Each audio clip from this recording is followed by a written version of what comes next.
લાઠીચાર્જના વિરોધમાં સુરત શહેરમાં આપ દ્વારા કાળા દિવસની ઉજવણી વિરોધ કરી રહેલા કાર્યકરો અને નેતાઓની કરાઈ અટકાયત। બોટાદ જિલ્લાના હળદળ ગામ ખાતે ખેડૂતોની મહાપંચાયત દરમિયાન ભારતીય જનતા પાર્ટીના કહેવા પર પોલીસ દ્વારા કરવામાં આવેલા લાઠીચાર્જ અને દમનકારી કાર્યવાહીના વિરોધમાં આજે સુરત શહેરમાં કાળો દિવસની ઉજવણી કરીને ઉગ્ર વિરોધ પ્રદર્શન કરવામાં આવ્યું હતું।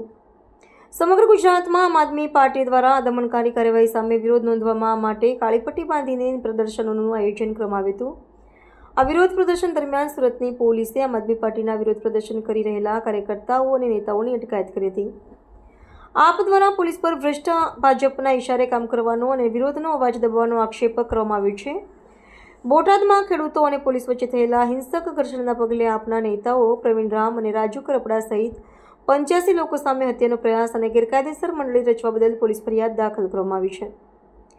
આમ આદમી પાર્ટીના નેતાઓ દ્વારા રાજ્ય સરકારને ચેતવણી આપવામાં આવી છે કે જો ખેડૂત નેતાઓ પર ખોટા કેસ કરીને તેમનો અવાજ દબાવવાનો પ્રયાસ કરવામાં આવશે તો સમગ્ર ગુજરાતના ખેડૂતો રસ્તા પર ઉતરશે। સુરતમાં થયેલી આ અટકાયતોથી ખેડૂત આંદોલનના સમર્થનમાં રાજકીય ગરમાવો વધ્યો છે અને વિરોધ પક્ષ દ્વારા સરકારની નીતિઓ સામે પ્રહારો ચાલુ રાખવામાં આવ્યા છે।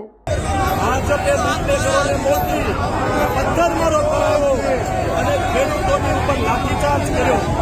300 કરતા વધારે ખેડૂત દીકરાઓને ભાજપની પોલીસે જેલમાં પૂરી દીધા છે અને એના વિરોધમાં સુરત શહેરમાં અત્યારે ઉગ્ર રીતે વિરોધ પ્રદર્શન કરી રહ્યા છીએ। અમે ખેડૂતના દીકરા છીએ। એ ખેડૂતના દીકરાઓ જે ધરપકડ થઈ છે અમારા ભાઈઓ છે। અમે અમારા ગુજરાતના ખેડૂતોના સમર્થનમાં ઊભા છીએ અને એમની ઉપર થયેલો લાઠીચાર્જ તદ્દન ખોટો છે અને જે પોલીસ વાળાએ આવું કર્યું છે એની સામે કાયદેસરની કાર્યવાહી કરવામાં આવે। શું માંગણી હતી? અમારી બે માંગણી હતી કે ખેડૂતો જ્યારે પોતાનો માલ વેચવા માટે એપીએમસીમાં જાય છે ત્યારે એમની સાથે કરવો થાય છે, એમને માલનો પૂરો ભાવ મળતો નથી।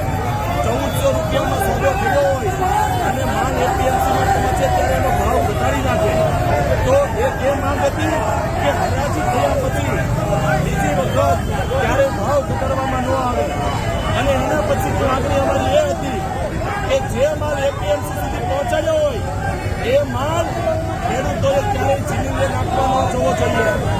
વેપારીઓએ એપીએમસીમાંથી અમે જે કરવું એ કરે। આ બે માંગણી ભાજપના નેતાના ઇશારે એપીએમસીના સત્તાધીશોએ સ્વીકારી નહીં એટલે આ પરિણામ આવ્યું છે।